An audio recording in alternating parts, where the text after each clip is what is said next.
नमस्कार। देश प्रदेश के इस खास शो में आपका बहुत बहुत स्वागत है। मैं हूं आपके साथ जया कौशिक त्रिवेदी। सबसे पहले बात करते हैं, एक वक्त में ये बात का अंदेशा लगाया जा रहा था कि जिस तरह से हरिद्वार में कुंभ के लिए भीड़ जुटी, कोविड प्रोटोकॉल के नियमों की अनदेखी हुई, ये कोरोना फैलाने में सुपर स्प्रेडर साबित हुआ।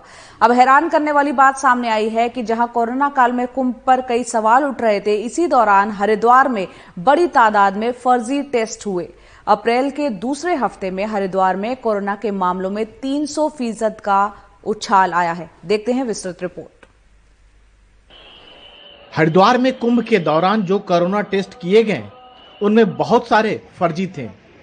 इस खबर के बाद हरिद्वार जिला प्रशासन ने 11 लैब्स के खिलाफ मामले दर्ज कर लिए हैं। उत्तराखंड, हरियाणा और दिल्ली की लैब्स ने करीब 4 लाख टेस्ट किए हैं। ये मैंने कहा कि मेरे समय पहले का है, लेकिन जांच हमने कर रहे हैं। जो भी दोषी पाया जाएगा उसके खिलाफ सख्त से सख्त कार्रवाई होगी। हरिद्वार में ऐसे ही कोरोना टेस्ट कराने वाली एक कंपनी के नोएडा के दफ्तर जब एनडीटीवी की टीम पहुंची तो वहां कुछ और ही नजारा दिखा। हम इस वक्त नोएडा के सेक्टर 63 के एक कंपनी के दफ्तर के बाहर हैं। इस कंपनी को ठेका मिला था हरिद्वार में कुंभ के दौरान कोरोना टेस्ट करे। आरोप है कि इस कंपनी ने अपने टेस्ट में कई सारी गड़बड़ियां की, जिसको लेकर बकायदा जांच चल रहा है। कंपनी का जो कॉर्पोरेट ऑफिस बताया गया, यहाँ कोई इस तरह का दफ्तर नहीं है, बल्कि यहाँ तो प्लास्टिक बन रहे हैं। अंदाजा लगाया जा सकता है कि कोरोना टेस्ट के नाम पर किस तरह का गड़बड़ झाला हुआ है। यही नहीं, जब एनडीटीवी ने दिल्ली के डॉक्टर लाल चंदानी और फोकस इमेजिंग लैब और गुरुग्राम के हिंदुस्तान वेलनेस और कोर डायग्नोस्टिक का दौरा किया तो कहीं भी इनके अधिकारी प्रतिक्रिया देने को तैयार नहीं हुए। इनकी ओर से बस यही बताया गया कि सरकार की ओर से अभी तक कोई नोटिस नहीं मिला है, पर वो जांच में सहयोग के लिए तैयार हैं। एनडीटीवी को पता चला कि जिन लोगों ने हरिद्वार में कोई टेस्ट नहीं करवाया था, उनके पास मैसेज आया कि उनका सैंपल ले लिया गया है, और फिर बाद में मैसेज भी आया कि उनका टेस्ट नेगेटिव है। उसमें अभी एक उच्च स्तरीय जांच कमेटी गठित किया है, जिसमें सीडीओ अध्यक्षता कर रहे हैं और वरिष्ठ कोषाधिकारी और जिला विकास अधिकारी उसमें सदस्य हैं। वो 15 दिनों के भीतर जो है वो पूरा जांच करा करके रिपोर्ट देंगे। अभी वो जांच का कार्य जो है गतिमान है। शायद यही वजह है कि कुंभ मेला के दौरान कोरोना के ज्यादातर टेस्ट नेगेटिव आए, जबकि पूरे उत्तराखंड में कोरोना के पॉजिटिविटी रेट 13% थे, तो हरिद्वार में मात्र 4%। हरिद्वार से राहुल कुमार के साथ नोएडा में अरविंद उत्तम के साथ राजीव रंजन, एनडीटीवी इंडिया। और अब बात कोरोना से आई आर्थिक बदहाली की। अलीगढ़ में लॉकडाउन से बेरोजगार एक मां और उसके 5 बच्चों को अधमरी हालत में अस्पताल में भर्ती कराया गया। उन्हें अस्पताल पहुंचाने वाले एनजीओ का कहना है कि ये कई दिन से भूखे थे। जब वो इनके यहां पहुंचे तब ये भूख से तड़प रहे थे और पेट में ऐंठन हो रही थी। आधार और राशन कार्ड न होने से इनको मुफ्त में मिलने वाला सरकारी अनाज नहीं मिल पाया था। देखते हैं रिपोर्ट। शायद ही कोई अस्पताल में भर्ती होकर खुश होता हो, लेकिन गुड्डी बहुत खुश हैं क्योंकि यहां उन्हें खाना मिलता है। यह भूखे का मनोविज्ञान है। अस्पताल ने उनकी जिंदगी की सबसे बड़ी मुसीबत दूर कर दी है। मीडिया के लोगों ने अलग अलग वक्त जब उनसे पूछा कि क्या उनका इलाज ठीक हो रहा है, तो वो इलाज में ज्यादा दिलचस्पी नहीं दिखाती। कहती हैं कि पेट भर खाना मिल रहा है। अस्पताल में आपको इलाज मिल रहा है? हाँ सबको? हाँ, जहाँ तक रोटी मिल रही है और खावे पीवे को मिल रहा है, और जहाँ तक नहीं तो पेट भर के मिल रही है। और दवाइयाँ मिल रही हैं? हाँ, दवाइयाँ मिल रही है। अब तो भैया सब मिल रही है। रोटी ते लगा, साग सब्जी ते लगा, मेरे सब मिल रहा, फल ते लगा, सब मिल रहा। अब मिल रही है मुँह को भर के पेट।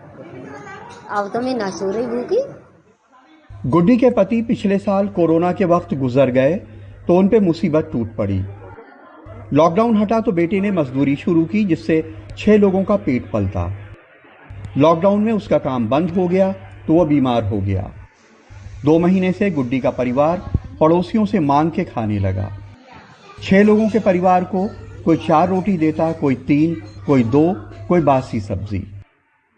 बिना दूध की चाय पी लेते, कभी दूध हो तो दूध की पी लेते, ऐसे ही पी लेते। पड़ोस में नो कह रही कि 3-4 दिन रोटी दे देंगे, हम बार बार रोटी ना देंगे। भैया मत ना दे तो फिर रोटी क्या करेंगे। कोविड में लोगों की मदद करने वाले एक एनजीओ को किसी ने फोन कर बताया कि गुड्डी और उनका परिवार भूखा मर रहा है। वे उनकी मदद को पहुंचे। ये मांग मांग के खाती रही हैं। खाना तो इन्हें लिया है कुछ ना कुछ, लेकिन पिछले 10-15 दिन से कुछ खाना नहीं मिल पाया। 10-15 दिन से तो उनको नहीं मिला है खाना, क्योंकि ये बच्चे सब तड़प रहे थे जब हम लाए थे। पेट से दर्द, खाना नहीं मिला। हाँ बिल्कुल, पेट से दर्द हो रहा था, किसी को उल्टी आ रही थी, किसी को चक्कर आ रहे थे।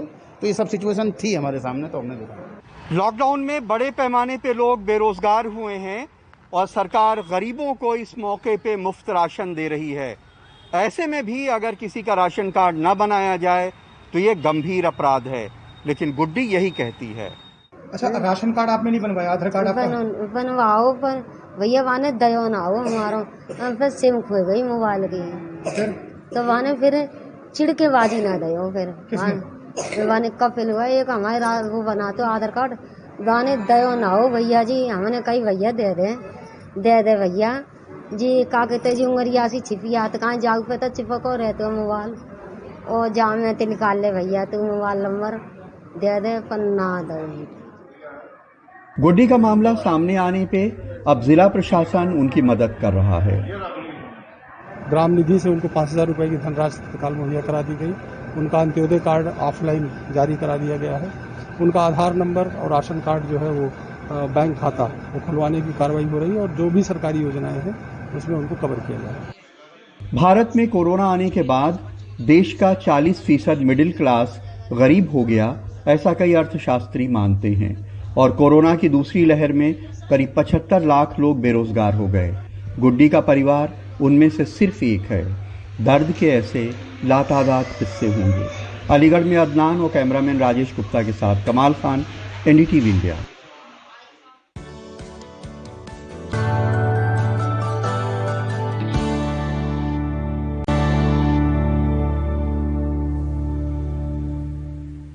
ब्रेक के बाद आपका स्वागत है। यहां पर बात करते हैं वाराणसी, जो कि प्रधानमंत्री का संसदीय क्षेत्र भी है।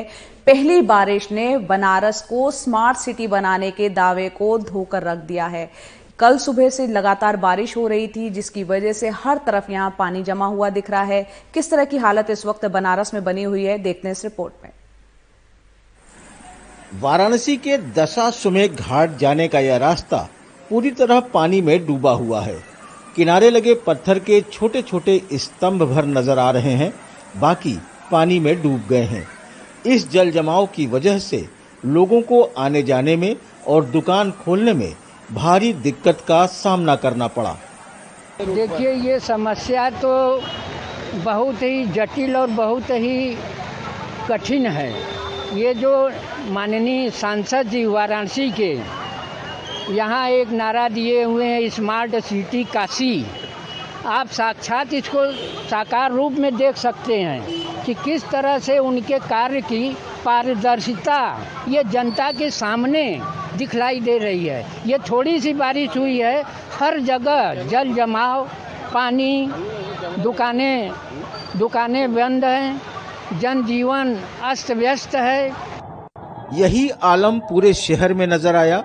फिर चाहे अंधरा पुल हो या बेनियाबाग, मैदागिन चौराहा और सिगरा इलाका हो या फिर कामाख्या का इलाका हो, हर तरफ पानी ही पानी नजर आ रहा है।